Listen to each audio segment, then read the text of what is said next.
Blood vessel, इसको हिंदी में रुधिर वाहिनियाँ कहा जाता है। यह दो प्रकार का होता है, पहला धमनी, दूसरा शिरा।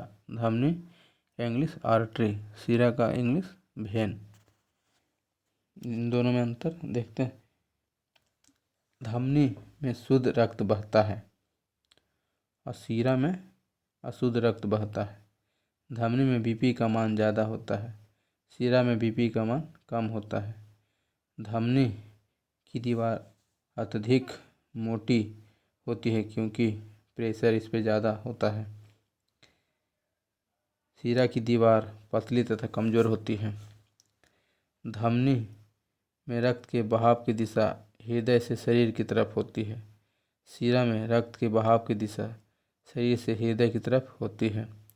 धमनी में भेल नहीं पाया जाता है, शिरा में भेल यानी कपाट पाया जाता है। धमनी में भेल कपाट नहीं पाए जाने के कारण रक्त का बहाव तेज होता है।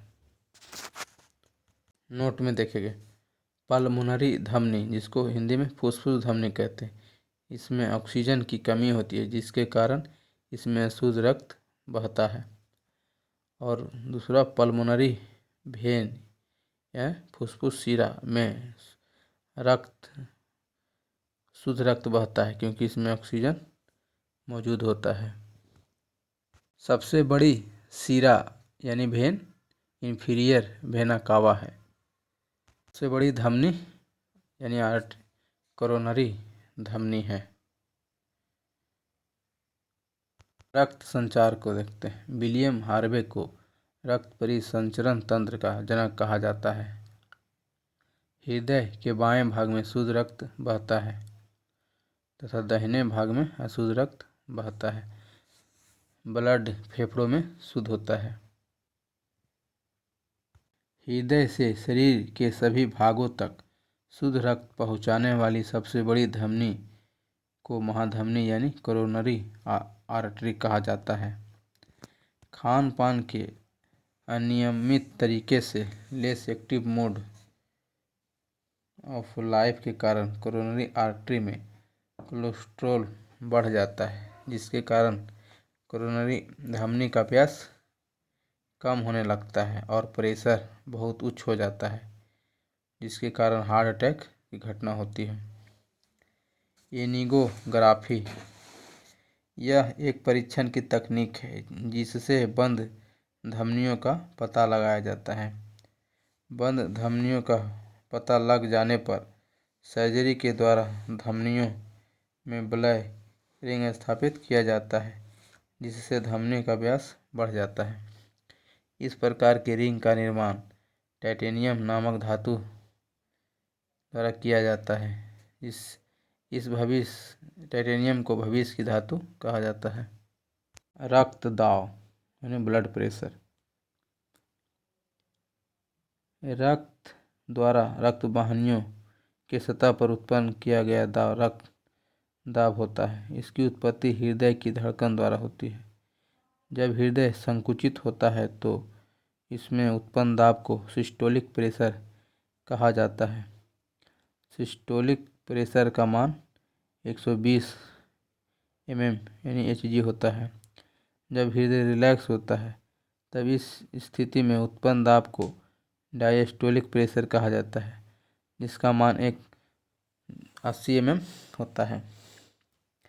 एक स्वस्थ मनुष्य में बीपी का मान 120/80 mm होता है। ब्लड प्रेशर को मापने वाले यंत्र को स्फैग्नोमीटर कहा जाता है। हार्ट बीट तथा बीपी एक दूसरे के समानुपाती होते हैं, क्योंकि जब हार्ट बीट बढ़ता है तो बीपी का मान बढ़ जाता है। सोडियम 24 आइसोटोप का प्रयोग रक्त शरीर में के अंदर रक्त के थक्के जमने का पता लगाया जाता है। कोबाल्ट 60, इसका प्रयोग रक्त कैंसर के उपचार में किया जाता है। मानव शरीर में रक्त की अपर्याप्त आपूर्ति को ल्यूकीमिया कहते हैं। जिगर को ऑक्सीजन नित्य रुधिर यकृत तक ले जाने वाली धमनी हेपेटिक धमनी कहा जाता है। रक्त में से कणिकाओं को निकाल दें तो शेष तरल भाग को सीरम कहा जाता है। हिपैरिन को एंटीथ्रोम्बिन कहते हैं, जो एक पॉलीसेकेराइड है। इस हेपेटिक की वजह से रुधिर का थक्का नहीं जमता। कोलेस्ट्रॉल का मान 180 से लेकर 20 mg तक होता है। खाली पेट में ब्लड में ग्लूकोज लेवल 70 से लेकर 110 mg/ml होता है। 20 में हार्ट ट्रांसप्लांट को देखेंगे। 20 में पहला हृदय प्रत्यारोपण 1967 में दक्षिण अफ्रीका के सर्जन क्रिश्चियन बर्नार्ड ने किया था। भारत में पहला हृदय प्रत्यारोपण 1994 में एम्स के डॉक्टर बी वेणुगोपाल ने किया था। आर्टिफिशियल हार्ट का निर्माण सर्वप्रथम अमेरिका के रॉबर्ट जर्विक ने 1982 में किया, जिसका नाम जर्विक 7 रखा गया। जर्विक 7 का प्रत्यारोपण वर्तमान में सफलतापूर्वक किया जा रहा है। नोट में देखेंगे, ब्लड शुद्ध होने के बाद सबसे पहले लेफ्ट ऑरिकल यानी बायां अलिंद में पहुंचता है। उसके बाद हृदय संकुचन होने के बाद लेफ्ट वेंट्रिकल में चला जाता है।